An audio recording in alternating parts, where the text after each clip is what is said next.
Evangelho de João, capítulo 5. Nós já começamos o culto hoje lendo esse texto, o capítulo 5, do verso 16 até o versículo 30. Amém? Quando se encontrar, digam amém. Muito bem. Evangelho de João, capítulo 5, versículo 16 em diante, que diz assim. Eu quero ler com você aí até o versículo 22. Diz assim a palavra, até o verso 21, aliás. Diz assim a palavra: assim, porque Jesus fazia essas coisas no sábado, os judeus o perseguiram. Jesus lhes disse: meu pai trabalha até agora, e eu trabalho também. Por esse motivo, os judeus ainda mais procuravam matá-lo. Não só quebrava o sábado, mas também dizia que Deus era o seu próprio Pai, fazendo-se igual a Deus. Jesus respondeu-lhes: em verdade vos digo, que o Filho por si mesmo não pode fazer coisa alguma. Ele só pode fazer o que vê o Pai fazendo, porque tudo o que o Pai faz, o Filho o faz igualmente. Porque o Pai ama o Filho e lhe mostra tudo o que faz, e lhe mostrará maiores obras do que estas, para que vos maravilheis. Pois, assim como o Pai ressuscita e vivifica os mortos, assim também o Filho vivifica aqueles a quem quer. Gostaria que você repetisse aí o verso 21, ouvindo a sua voz. Pois assim como o Pai ressuscita e vivifica os mortos, assim também o Filho vivifica aqueles a quem quer. Meu Pai, nós oramos pedindo misericórdia sobre as nossas vidas, que seja o Senhor glorificado por meio da edificação dos nossos corações, e que nós, Pai, conforme eu já pedi no começo do culto, eu quero renovar esse pedido, que cada um saia daqui revigorado, abençoado, edificado, para servirmos ao Senhor genuinamente. Pai, no nome de Jesus, que seja assim, meu Deus, sobre a vida de cada um, para a glória do Teu nome. Amém. Meus irmãos, esse texto, ele mostra o efeito do milagre de Jesus, que está aí no capítulo 5, do verso 1 até o verso 15. O tema aí é o paralítico de Betesda. Nós, no último culto, na quarta-feira, nós ministramos sobre esse texto, falando a respeito. Eu quero só relembrar você a ótica da série que estamos pregando. Abra aí a sua Bíblia no capítulo 1. Nós sempre proferimos sem a necessidade de abrir, mas em respeito aos novos na fé e os visitantes, eu gostaria que você lesse o verso 14, que diz assim, capítulo 1, verso 14. O Verbo se fez carne e habitou entre nós. Vimos a sua glória, a glória como do unigênito do Pai, cheio de graça e de verdade. E aí nós estamos observando, sob a ótica do evangelista João, que disse, vimos a sua glória. Isso gerou o evangelho. O evangelho foi escrito justamente porque isso impactou a vida de João, de todos os discípulos e aonde esse evangelho era pregado. Os irmãos têm entendimento já de que quando o texto mostra Jesus tendo ressuscitado, e ele vai até os discípulos e os comissiona para ir por todas as nações pregando o evangelho, a narrativa declara que eles vão e eles não receberam esse evangelho na mão, cada um tinha um evangelho para se basear. Não, eles viveram com Jesus 3 anos e pouco, 3 anos e meio basicamente. Isso gerou um efeito no caráter dos discípulos, na vida dos discípulos, de forma que eles pregavam o que tinham visto. As primeiras pregações, você pode ver no próprio texto de Atos dos Apóstolos, no episódio que Pedro prega a primeira vez para a multidão que não entende o derramamento do Espírito. Eles foram cheios do Espírito Santo, e a multidão que estava ali próxima não entendeu. Alguns diziam que eles estavam bêbados, outros falavam outras coisas, e uma maioria acreditava que aquilo era, sim, um mover do Espírito. Mas, basicamente, o que se pregava era a experiência de ter convivido com Jesus. Meus irmãos, nós falamos aqui em entregar o Evangelho de João, e é por meio da palavra que as pessoas creem e se entregam e se tornam discípulos de Cristo.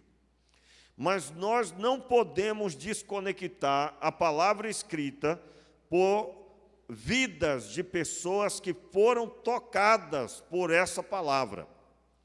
Eu estou falando que, para que a palavra de Deus tenha o devido poder quando você pregar, ela terá que ter impactado a sua vida. Pastor, eu discordo, a palavra de Deus por si só ela é poderosa. Meu irmão, eu quero relembrar você, os 12 não tinham, os 11 na verdade naquele momento, eles não tinham um texto, eles iam contar às pessoas o que eles tinham visto. E o que é que falta hoje? Você vai encontrar pessoas que até conhecem o texto, mas não têm relacionamento com Deus. Relacionamento com Deus se faz por meio da oração, por meio da audição da Escritura. Eu ouvi a palavra que veio no meu ouvido, ela desceu para o coração, e então mudou a minha vida. Eu nasci de novo, recebi uma nova natureza, e essa nova natureza leva com que cada pessoa tenha aborrecimento para com o pecado. A pessoa pode até pecar, mas ela não se sente bem com o pecado. E esse é o mecanismo de Deus para que a pessoa largue o pecado e viva uma vida de santidade. Por que é que nós temos um evangelho tão morto? Porque as pessoas confundiram participar da igreja com cristianismo. Cristianismo é caminhar com Jesus. Cristianismo é ter sido salvo por Ele. E eu fui salvo, e isso impactou a minha vida de forma tal que, quando eu olho para as pessoas, eu sei quem é e quem não é.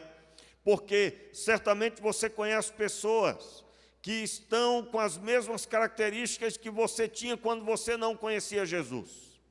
E o conhecimento de Jesus se dará até a volta dele, quando vamos ver o Senhor face a face na glória. Meu irmão, você vai conhecer mais a Deus o ano que vem, se você continua na constância. Aliás, na vigília, sexta-feira, quero desafiar você a vir para a vigília. Passando essa sexta na outra, tem vigília de novo. Não agende nada, venha para a vigília, 8 horas da noite, passando essa sexta na outra, e nós vamos encerrar só à meia-noite. Bem rapidinho, irmão, não dá nem tempo de ler a Bíblia direito, não é? E aí, nós lemos o evangelho todo aqui de Filipenses e iniciamos o texto seguinte. Eu quero aqui dizer para você claramente, nós precisamos resgatar o cristianismo como ele é em essência. O cristianismo vivo é uma pessoa que conhece a Escritura, mas que o que ela prega da palavra, ela tem a experiência no seu coração. Ela nasceu de novo, ela prega um novo nascimento. Eu não estou dizendo que só vai pregar o que você viveu. Eu estou dizendo que a pessoa tem relacionamento com Deus. E esse relacionamento é que a impulsiona. É que dá o impulsionamento. E aí, voltando para a vigília, né? Eu estava falando aqui, nós oramos pelos jovens sobre a constância, né? Mas não é só os jovens não, é todo mundo. O que é a constância? Você decidiu orar, aí você orou 2 dias e depois você deixou. Você decidiu que tinha que ler mais a Bíblia porque você não lia. E aí você leu o primeiro dia, o segundo, depois você deixou. Qualquer coisa aconteceu e levou. Nós precisamos estar ancorados. numa visão. E eu disse isso aqui na sexta-feira, falando, né, irmãos, essa constância que a Bíblia nos mostra, eu tive essa experiência, né? Eu tive essa experiência. 16 para 17 anos me converti, e, é claro, sem namoro, eu não namorei durante um bom tempo, e eu só buscava a Deus, e depois Deus me colocou na obra 24 horas, fui tempo integral, sem receber nada, depois que Deus levantou algum recurso para ajudar. Por quê? Porque o que é caro é o chamado, não é o recurso para ajudar. O recurso, meu irmão, Deus abençoa. Isso aí é de quebra. Agora, o chamado, e se manter no chamado, é que é outra história. Eu me lembro, eu me converti com 16 para 17, com 19 eu já era líder de congregação, já era líder de juventude. Com 19 anos, sofri um bocado, né? Me lembro, até contei aqui que tinha casos de pessoas que vinham visitar, que já era crente, que olhava assim e dizia, um menino, né? Aí olhava e dizia, mas ele é ao menos casado, né? Aí eu digo, não sou não. Mas o apóstolo Paulo também não era, e deu o que falar, né? E Jesus fez o que fez, e ele não tinha também família, então está tudo certo. Não posso fazer nada, Deus mandou fazer a obra, seja com a família já constituída ou não, eu é que vou pregar o Evangelho, e assim vamos caminhando.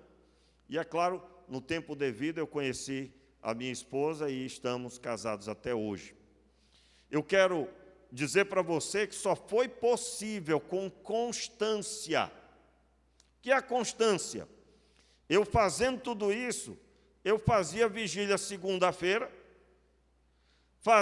teve semana que eu fazia vigília todo dia, começava às 10 horas, terminava às 3 da manhã. Pastor, você não tem família? Meu irmão, solteiro, meu amigo, solteiro. Tá certo? Quando a pessoa se casa, aí já é uma outra situação. Por isso que a Bíblia diz que o solteiro deve cuidar das coisas do Senhor.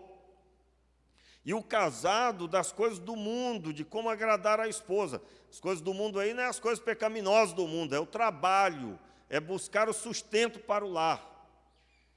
Então, como que, cerca de 5 anos depois, 6 anos, né, basicamente, eu estava indo para o seminário?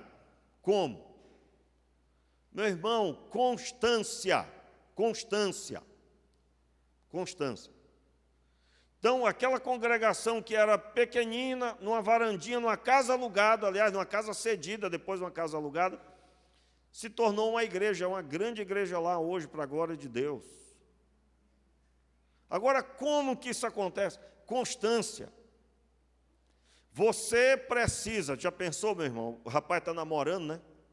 Aí, começa a namorar com a menina, 2, 3 meses ele está animado.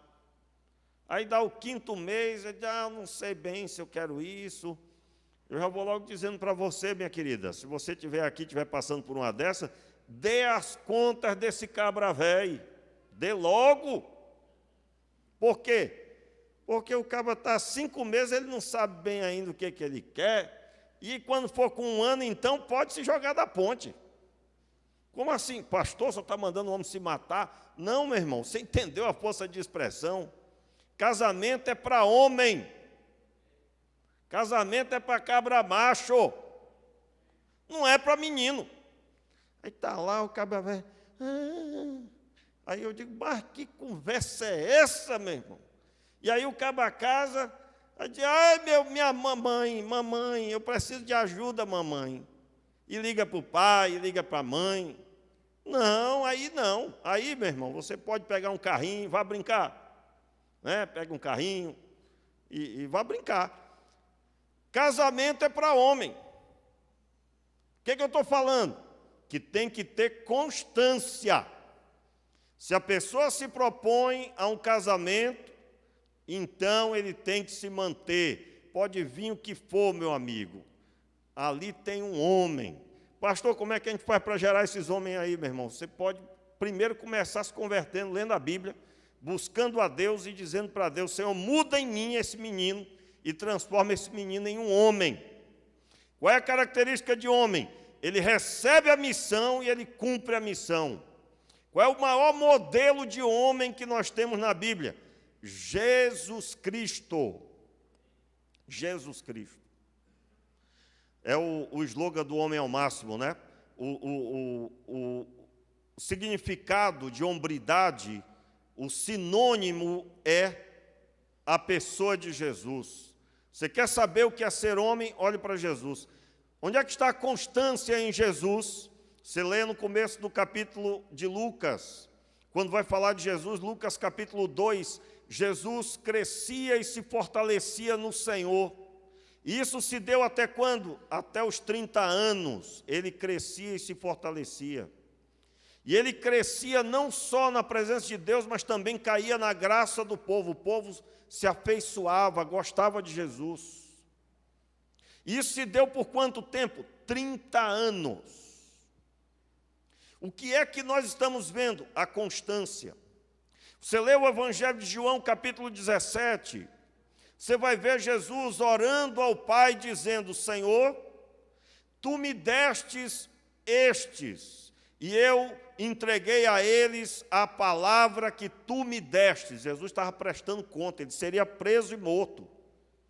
Então Jesus é o modelo de homem. Talvez você pensou que ser homem é estar lá fazendo, né? Fazendo lá na academia. Meu irmão, esquece isso aí. Esquece isso aí. Homem que é homem, ele leva a missão a sério. Se você é casado, meu irmão, você trate de afiar o seu joelho no chão, buscando a Deus, para Deus entrar aí na sua vida e mudar a sua história. Aliás, irmãos, a gente fala umas coisas dessas, tem uma porção de homem que fica meio mimimi, é uma choradeira, um bando de homem fraco.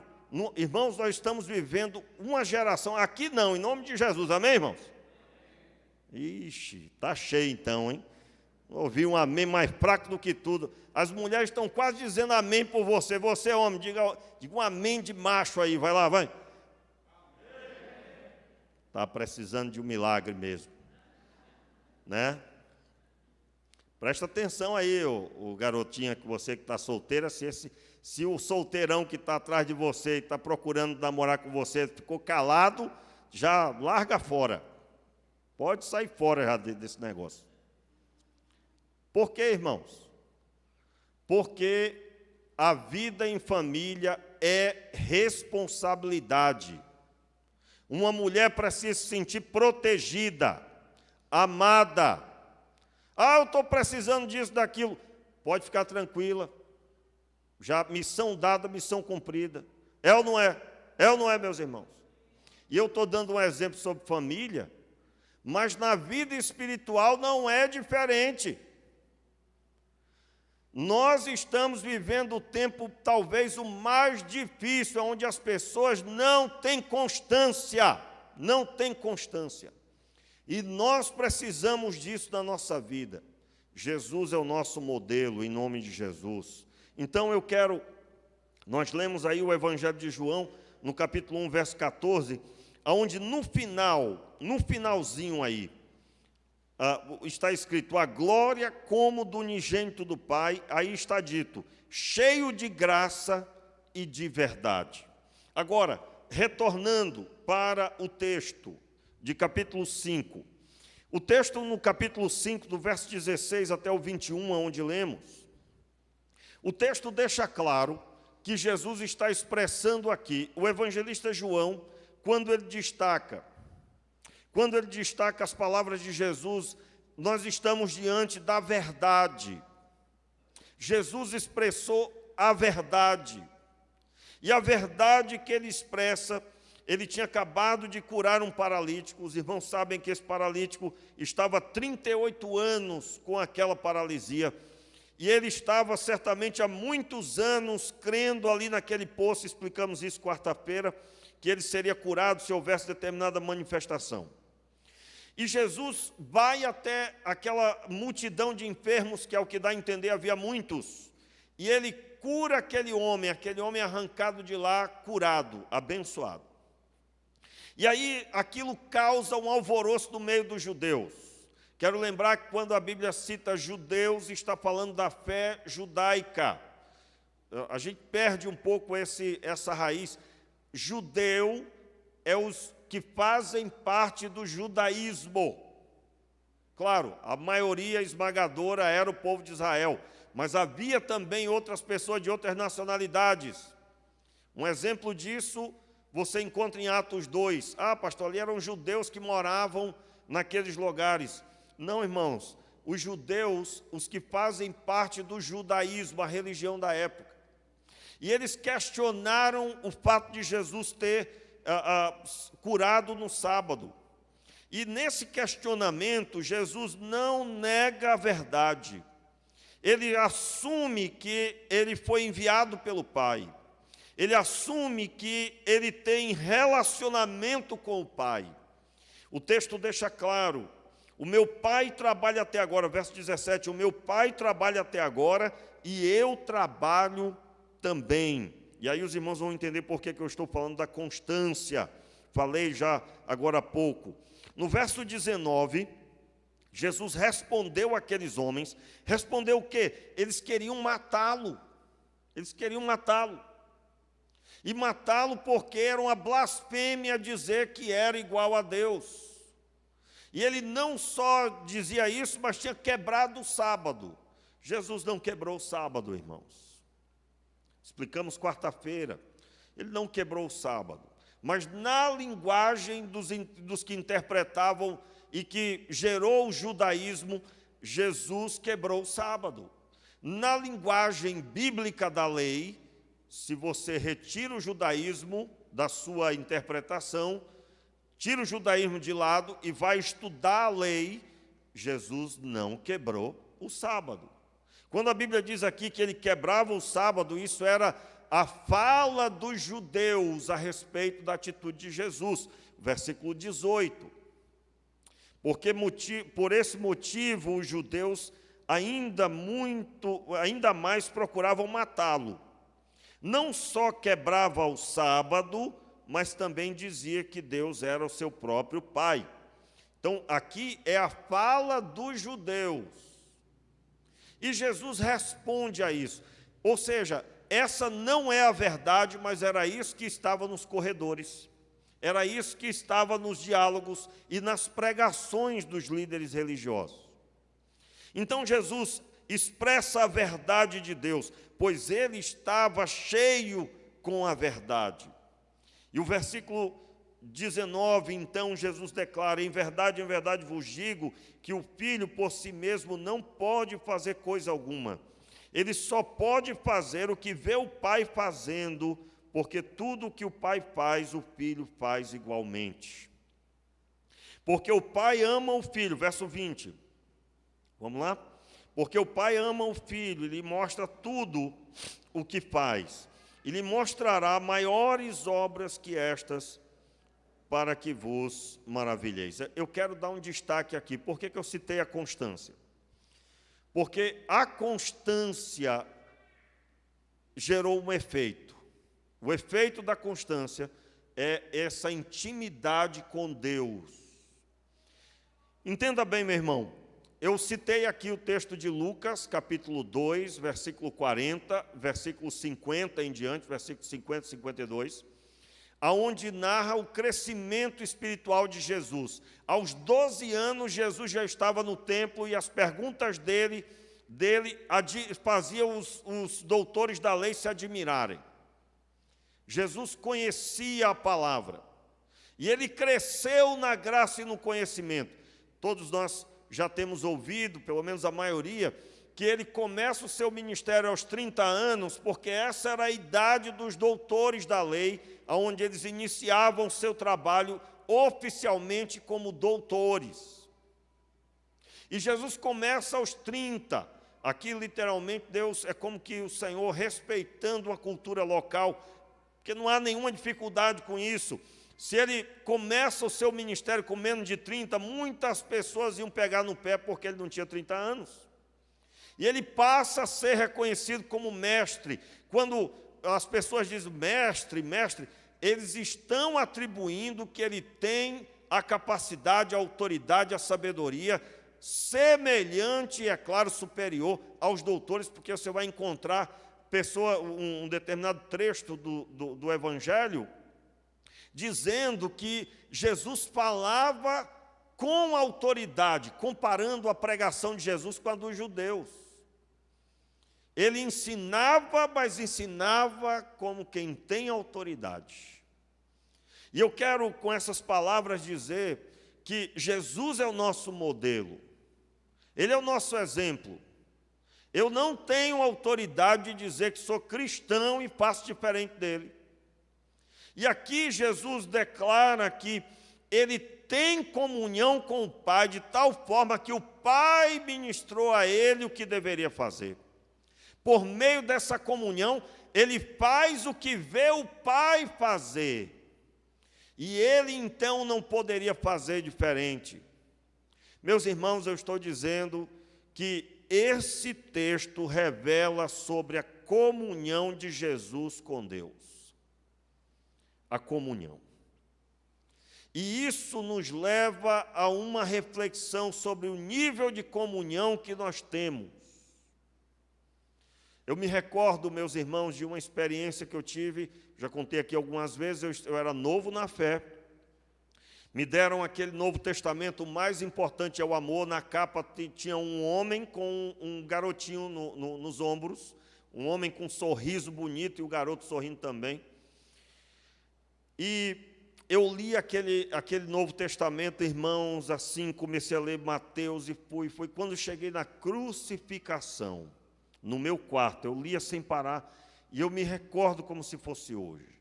Quando eu cheguei na crucificação, eu percebia como se eu estivesse lá. E eu sentia ali os meus pecados, eu estava ali junto com aquela multidão crucificando Jesus. E eu pude sentir o amor de Deus por mim. Foi tão impactante que as lágrimas vieram e eu glorificava a Deus no meu quarto, sem ter nenhuma preocupação com quem estivesse ao redor, porque a experiência era ministrada ali e foi marcante para a minha vida, nunca mais esqueci. Eu estou aqui contando, é como se eu estivesse vendo o que estava acontecendo naquele dia. Marcou a minha vida. E depois dessa experiência, isso me impulsionou mais ainda para pregar o Evangelho.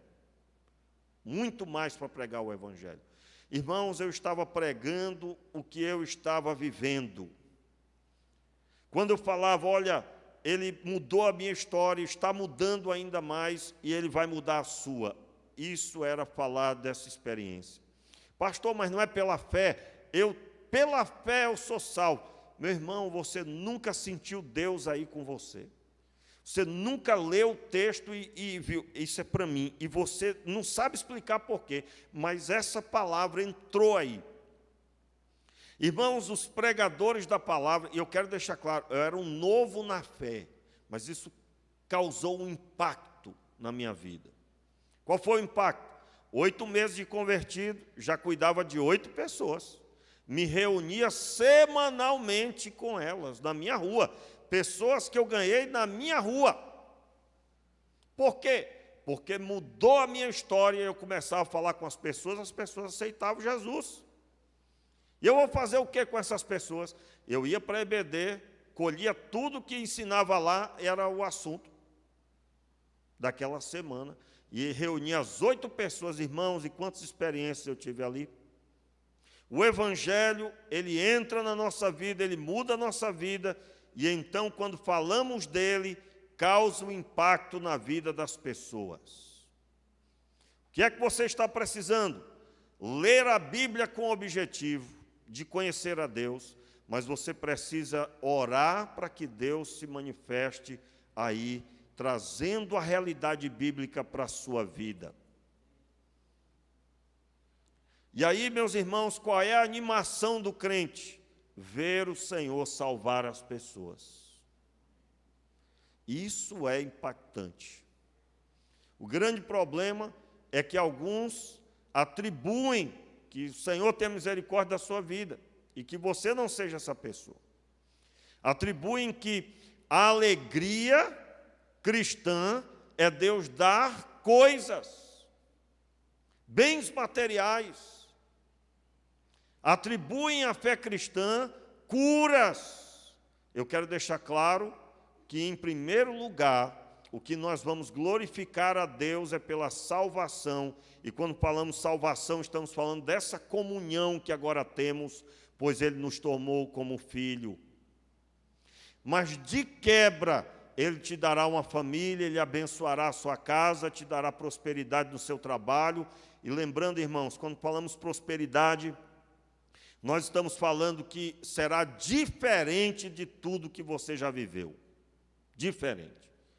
Você chegava reclamando do trabalho, agora você é feliz porque o seu problema foi resolvido. Jesus Cristo entrou na sua vida. Você passará a notar as pequenas coisas.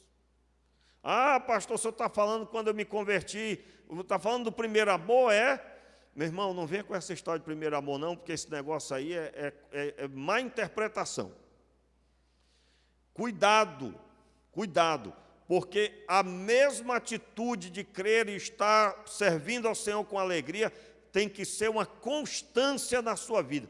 Se você for conversar com alguns crentes, eles entendem que isso é uma fase da fé cristã. Se é uma fase, cuidado, viu? Porque, segundo o texto de Apocalipse, quem tinha deixado o primeiro amor tinha que se arrepender e voltar ao primeiro amor. Então, não é uma fase do crente. Quantos aqui já ouviram essa história que é uma fase? Quando se converte, a gente é animado, a gente é cheio de animação. Meu irmão, pare de ficar com historinha, de mimimi, de historinha, conversa furada, e assuma que você está desviado. Assuma que você não tem vontade de ler a Bíblia, de orar mais, você vem arrastado. Aliás, irmãos, um crente desviado dentro da igreja, ele já reclamou que não apagaram a luz no lugar errado, e ele já conseguiu perceber que o cantor, na visão dele, né? O cantor, ele estava sentado. Por que está sentado? Tem que ficar em pé. Meu irmão, convido você a orar pelo joelho do Flávio, Deus te usar para curar ele, né? Aliás, eu quero deixar claro isso, irmãos, não é falta de vontade, estava aqui animado na vigília, mas ele está precisando de um milagre no joelho, né? Um milagre de Deus. Eu creio em Deus nisso, eu creio, assim como eu oro por cada um de vocês e tantos outros que nós temos orado. Mas a pessoa, o que eu quero dizer é que a pessoa nota cada detalhe e acha ruim, acha ruim. É a pessoa que acha ruim se o recepcionista diz: você pode sentar lá na frente, aqui atrás não tem mais espaço. Eu sentar lá na frente, aí já fica chateado. Eu já encontrei pessoas chateadas com isso. Então, meu irmão, só tem uma explicação. Qualquer coisa pega você e leva, se você não for uma pessoa envolvida com Deus ao ponto de ver a obra do Senhor. O que Jesus está dizendo é que ele tinha comunhão com o Pai e ele tinha claramente a definição do que ele tinha que fazer. Leia depois, capítulo 5, verso 1. Ele vai até o tanque de Betesda, olha para o paralítico e pergunta: queres ser curado? E o homem então é curado. Ele diz: levanta-te, toma a tua esteira e anda. E esse homem é curado, e isso impacta aquele local. E aqui, meus irmãos, eu quero deixar claro para você: se você está buscando um milagre, eu quero deixar claro que esse milagre que você está pedindo tem que ter um objetivo de chamar a atenção das pessoas para que elas ouçam a palavra. Os milagres, no seu começo, meio e fim, não salvam, mas chama a atenção de muita gente para ouvir o Evangelho, que salva. Aí está lá a pessoa orando: mas você quer isso por quê mesmo? Não, porque eu quero. Não, meu irmão, você está orando porque tudo tem que ser para a glória de Deus. Tem que glorificar o Senhor. E o texto da palavra de Jesus deixa claro: eu faço o que eu vejo meu Pai fazer. Jesus está dizendo: a obra de Deus é muito nítida para mim. E eu estou dizendo hoje aqui: você é discípulo de Jesus, meu irmão? Você precisa dessa experiência. Você precisa ser uma pessoa motivada por Deus. Qual é o motivo de você estar orando? O amor de Deus derramado no meu coração, pastor. O grande problema é que você encontra pessoas até chorando, mas por motivos egoístas. Egoístas. O que é o motivo egoísta? Senhor, dai-me isso, dai-me aquilo, mas se Ele der, talvez a pessoa some e não volta mais. Irmãos, eu já citei aqui quantas vezes nós oramos por pessoas com problemas inimagináveis. A pessoa recebia a bênção, vinha mais uns cultos, depois ela sumia. Só tem uma atitude para a pessoa permanecer: a decisão de entregar-se a Deus em Cristo Jesus. E aqui nós estamos vendo essa comunhão que Jesus tem com o Pai, ao ponto dele ter nitidamente suas atitudes acertadas. Era sábado, vai salvar o homem ou não vai? E ele vai até lá e abençoa a vida do paralítico.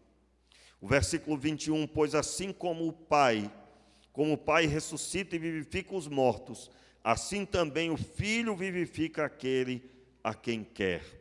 Esse versículo, o versículo 21, vivifica aqueles a quem quer.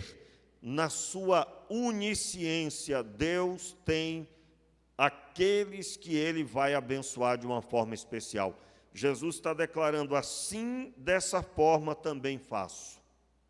Eu quero deixar claro, meus irmãos, que essa comunhão aqui é um convite a cada um que segue a Jesus. Não espere motivação de feitos milagrosos, espere da sua comunhão com Ele. É quando você fecha os seus olhos e ora, e você sabe que Deus está ali com você. É quando você abre a Bíblia e você sabe que o Senhor vai te ensinar. Irmãos, eu quando abro a minha Bíblia para ler, eu abro sabendo que eu serei edificado, serei fortalecido. Eu tenho convicção disso e tenho visto. Eu quero dizer para você que a experiência com Deus é que vai trazer a transformação para a sua vida. E eu quero deixar claro, eu não estou pregando a teologia da experiência. Eu estou dizendo que você, ao ler a Escritura, o Espírito de Deus vai se mover aí e vai trazer a realidade de Deus à tona. Os textos vão saltar do papel e isso vai impactar a sua vida. De forma que você, quando falar de Jesus, você vai falar de caminhar com Ele, de ter entendido a missão. E eu convido você à oração nessa hora. Fique de pé no seu lugar, todos nós de pé. E eu creio que todos nós queremos ter essa experiência. Como que você vai fazer? Você vai decidir orar mais do que você ora. Se você diz que não tem tempo, acorde mais cedo. Vá dormir mais cedo. Deixe de assistir um pouco mais de TV. Largue fora a rede social. Troque tudo isso por buscar ao Senhor. Se você reconhece que precisa pôr em prática, você vai sair daqui tendo dito para Deus: Senhor, eu vou praticar. Olha só, meu irmão, a maior parte das pessoas que não decide, não fará. Não fará. Qual é o primeiro passo? A decisão. Quantos aqui Deus ministrou o coração nessa noite? Não só pela pregação, qualquer outro momento, talvez um momento missionário. Deus ministrou o seu coração. Agora decida buscar a Deus. Como você vai fazer? Você vai ler a palavra e você vai orar. Você vai orar mais do que você orava na sua casa. Você vai orar e vai ler mais do que você lia, com o objetivo de ter essa experiência de comunhão com Deus. Feche os seus olhos, vamos orar. Meu Pai, eu te peço misericórdia sobre os teus filhos, sobre nós todos. Que esta semana seja uma semana diferente, aonde, Senhor, nós vamos buscar mais a Tua face, nós vamos nos ajoelhar mais diante de Ti, nós vamos ler mais a Tua palavra, e nós te pedimos ajuda, meu Senhor. Ajude cada um aqui, Pai, esses que estão de mãos erguidas, os teus filhos, Senhor, que estão agora dizendo: eu preciso, eu creio, eu quero para a minha vida buscar mais a face do Senhor. Eu te peço, Senhor, mantém, Senhor, esses teus filhos aquecidos. Que hoje seja diferente, a partir de hoje seja diferente. E que a experiência contigo seja uma realidade. No nome de Jesus. Amém.